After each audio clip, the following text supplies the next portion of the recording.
From impeachments to inaugurations, if it's a political story, we are on the scene.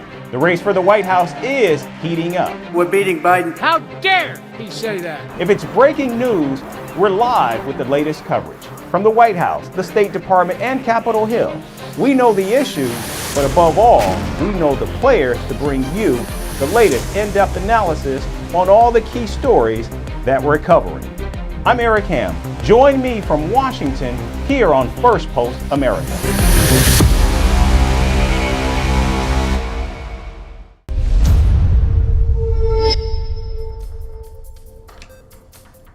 Hello and welcome to Firstpost America, your global pit stop for the latest news and headlines from the United States and around the world. I'm Eric Ham, coming to you live from the nation's capital in Washington, D.C. We'll get you a roundup of all the day's top stories, but first, let's take a look at the headlines. Disruptions at universities across the United States continue over the war in Gaza. Dozens of pro-Palestinian protesters arrested at New York University. Columbia University cancels all in-person classes for the remainder of the semester. Russian airstrikes injure at least 9, including 4 children, in Ukraine's port city of Odessa. Kyiv accuses Moscow of deliberately targeting residential areas. North Korean leader Kim Jong-un oversees nuclear counterattack drills as Pyongyang fires multiple ballistic missiles into the sea between South Korea and Japan. In Malaysia, 2 military helicopters collide mid-air during a training session, killing all 10 crew on board. An investigation launched to determine the cause of the accident. And the United Nations has urged the United Kingdom to reconsider its plan to deport asylum seekers to Rwanda. Prime Minister Rishi Sunak's government is set to deport the first set of illegal migrants to Rwanda within weeks.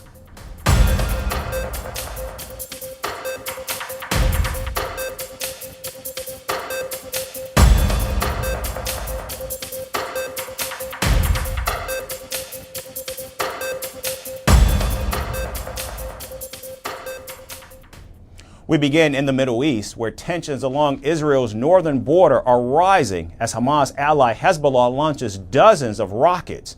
The Iran proxy fired a barrage of 35 rockets at an army headquarters in northern Israel. Now, the attack was in response to Israeli raids targeting villages in southern Lebanon. And the Israeli Defense Forces said no injuries were reported in the attack. In retaliation, the Israeli military struck Hezbollah positions in southern Lebanon, and the IDF said its fighter jets had hit an infrastructure and 2 buildings where members of Hezbollah were operating from. Now, there's been daily cross-border exchange of fire between the 2 groups following the Israeli offensive in Gaza after Hamas' October 7th attack, and Hezbollah says that it is acting in support of Hamas. And now, with tensions between Israel and Iran at an all-time high, the Lebanese Shiite militant group has intensified its attacks on Israeli military targets.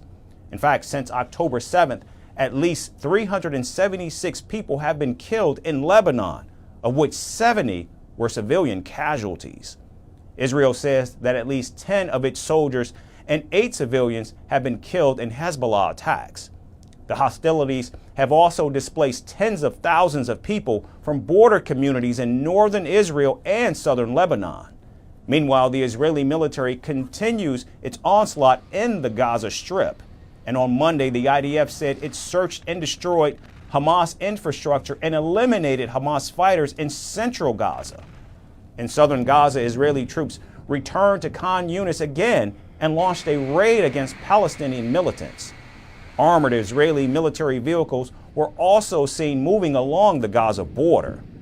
The relentless Israeli assault has already killed over 34,000 Palestinians in the enclave, with no end in sight.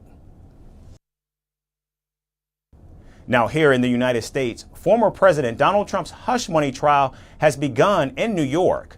Prosecutors and Trump's attorneys delivered their opening statements, followed by initial testimony of the first witness.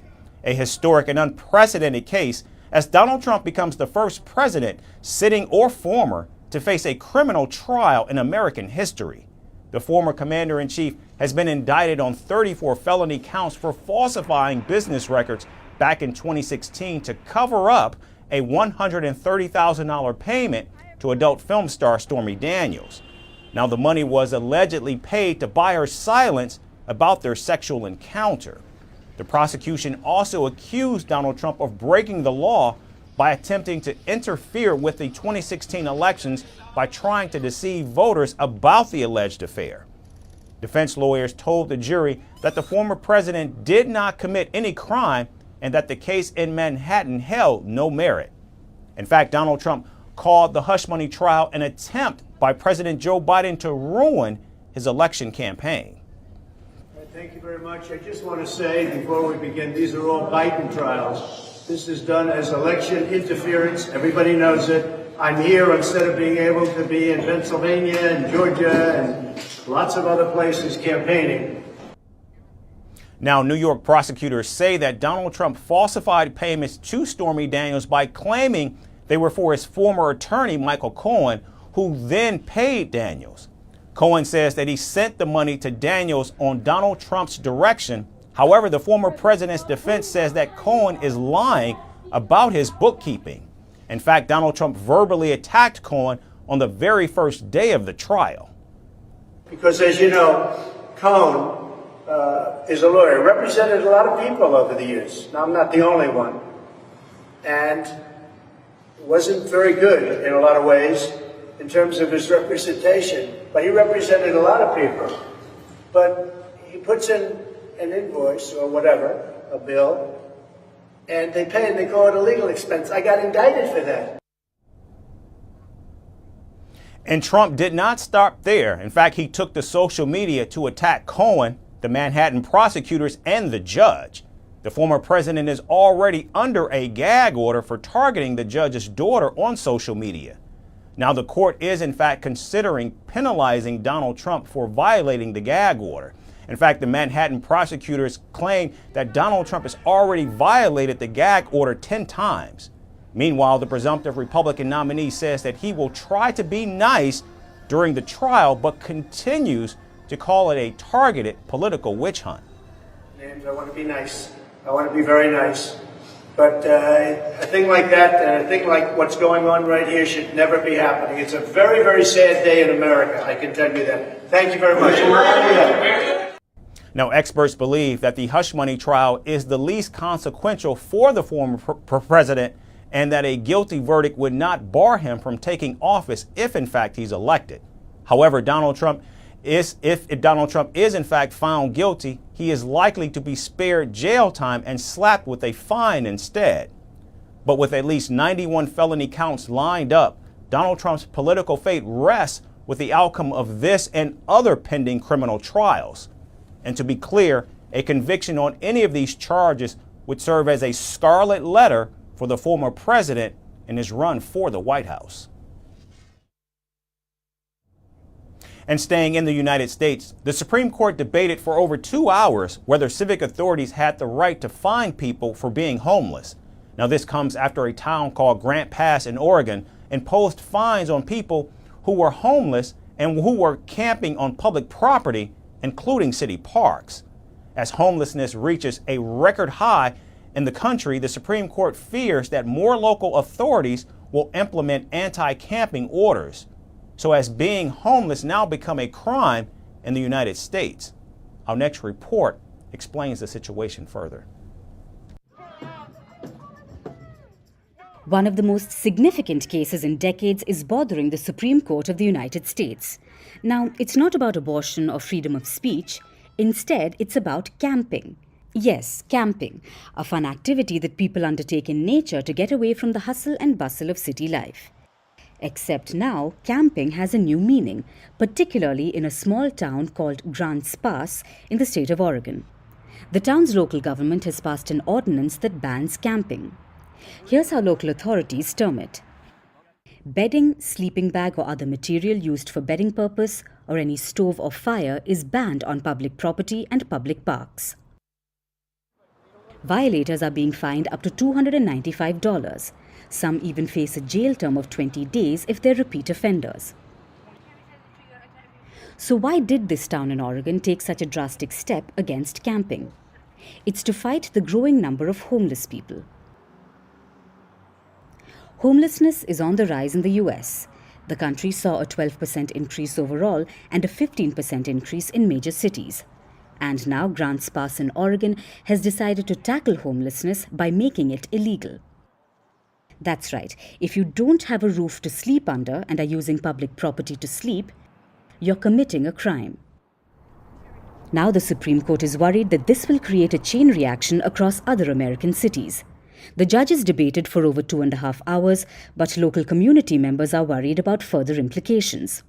To be honest, I don't have high hopes for how the Supreme Court is going to rule. I think that they are probably going to make a decision that is going to harm houseless people. And I think the really sad part about it is that we're creating the illusion that we're resolving these issues when really, if we don't have enough affordable housing, we're just going to keep seeing more houseless people on the streets anyways. Protests erupted outside the Supreme Court demanding protection for homeless people. That homelessness is not a crime, that people on the streets need housing and support, and that by putting penalties on them, showing fines on them, that's not going to get them in housing. That's actually going to make the problem worse. Demonstrations continued against the authorities of Grants Pass in Oregon. Can you imagine anything more cruel and unusual than throwing somebody in jail for using a blanket in the middle of the freezing winter? I can't, but that is just what Grants Pass did. Does that seem fair to you? Does that seem fair to you? I agree. And so do 72% of Americans. And in fact, every court that has heard this case agrees that throwing people in jail when they have no safe place to sleep is cruel and unusual punishment. The town of Grants Pass has a population of just about 40,000 people. However, they've already begun issuing citations to homeless people who use public spaces. Many other towns in major cities are grappling with rising homelessness. The Department of Housing and Urban Development estimates that over 256,000 Americans are without homes. The state of California has 1/3 of all the country's homeless residents, with local authorities failing to provide shelters to the unfortunate people. They have now begun extorting money from them in the form of fines, and this has all the indicators of making the homelessness crisis worse. In South America, Venezuela's state-run oil company is planning to increase the use of cryptocurrency to bypass renewed U.S. sanctions. Now, this comes as the U.S. Treasury Department reimposed sanctions last week and asked the Venezuelan company to wind down its operations by May 31st. Washington is trying to pressure President Nicolas Maduro to make political changes in his country. Now, in January, the Biden administration threatened to renew sanctions on Venezuela's oil sector if Caracas continues to ban opposition leaders from running against Maduro later this year. By wanting to harm us, you harm yourselves. We are going ahead with or without a license. We aren't a gringo colony, we aren't your colony. Venezuela will move on with its economic pace. No one will stop us, Mr. Gringos. Know that.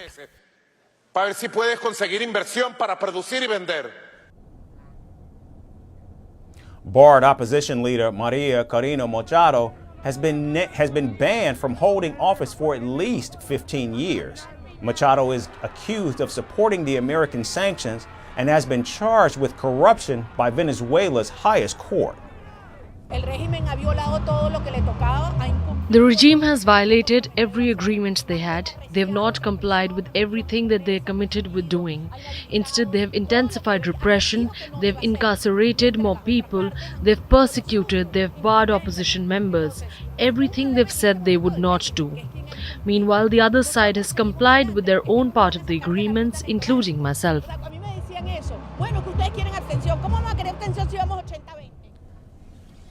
Now, reports say that the U.S. sanctions have made it more difficult for Venezuela to increase its oil output and exports. Now, this is because American companies now have to wait for individual authorizations to do business with Venezuela. To counter these sanctions, Venezuela's state-run oil company began accepting payments through digital currencies just last year. And one of these cryptocurrencies is called USDT, or Tether, which is designed to maintain a stable value as it's pegged to the US dollar. Now, the return of US sanctions is speeding up the reliance on cryptocurrency as Caracas rushes to reduce the risk of payments getting frozen in foreign bank accounts. Reports say Venezuela's state-run oil company has moved to a new contract model where it demands prepayment for half of each cargo's value in the Tether cryptocurrency. Caracas also wants new customers to purchase oil using cryptocurrency from a digital wallet. This requirement has been enforced on even some old contracts as well. Now, despite the sanctions, Venezuela's exports reached some 900,000 barrels per day just last month, the highest in 4 years. The global oil market usually transacts in US dollars, but Venezuela is making the shift to cryptocurrency, bypassing the global oil trade order, which relies on the American currency. And finally, former South African President Jacob Zuma has scored a hat trick in court. In a major boost ahead of the general election in May, Zuma's party won a legal battle against the ruling African National Congress. The ANC wanted Zuma's political party to drop its name and logo, accusing it of trademark theft. But a South African court has ruled in favor of the former president. The crucial judgment comes as analysts say that the ANC could in fact lose its majority for the first time in 30 years in the upcoming polls. Our final report goes inside the ruling and what it means for the upcoming elections. South Africa's former president Jacob Zuma has scored a hat-trick in the courtroom.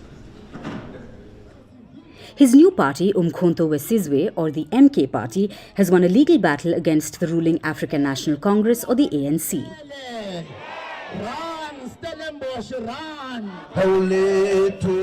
This is the third time in a month that Zuma has thwarted attempts to stop him and his party from contesting in the upcoming general elections.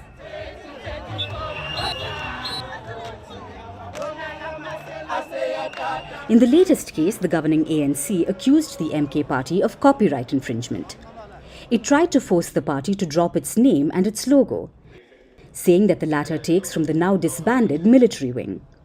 The wing was set up by the ANC and Nelson Mandela in the 1960s, and it played a major role in fighting against the white minority rule that ended with an election in 1994.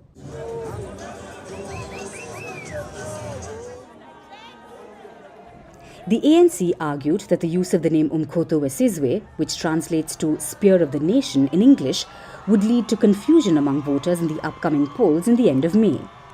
It also said that the MK party's logo shows a man holding a spear and a shield, which is similar to the old military wing's logo. According to the ANC, all of this breached the trademark law, and it requested payment in the form of royalties or damages from the MK party. However, the High Court in the eastern city of Durban dismissed the case, saying it was of the view that there would be no confusion among the voters. And now the ANC is planning to appeal against the ruling. This is the second loss for the ANC against Zuma and his party. Last month, South Africa's electoral court rejected its argument that the MK party is not properly registered. The same court had also overturned the Election Commission's ban on Zuma's candidacy for a parliamentary seat.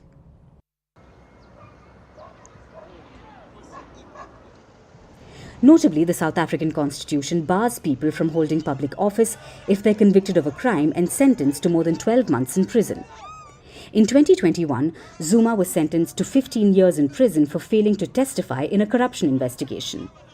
Later, he only served 3 months on health grounds and was given a remission of sentence by incumbent President Cyril Ramaphosa. Now, Zuma's lawyers argue that his sentence was cancelled, which makes him eligible to compete in the elections. The 82-year-old made a contentious return to politics with the MK party in December last year. Once a stalwart of the ANC, Zuma lost its support in 2018. He had ruled as the country's president from 2009 to 2018 before being forced to step down amid allegations of corruption. But these allegations didn't tear into Zuma's popularity.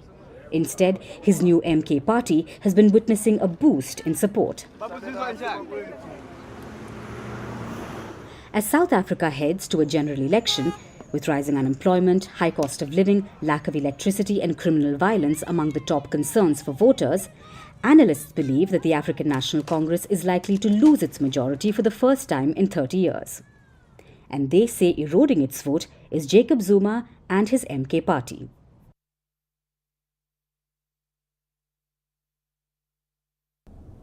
That's our show for today. We certainly thank you so much for tuning in. We hope to see you right back here again tomorrow. Thanks again for watching.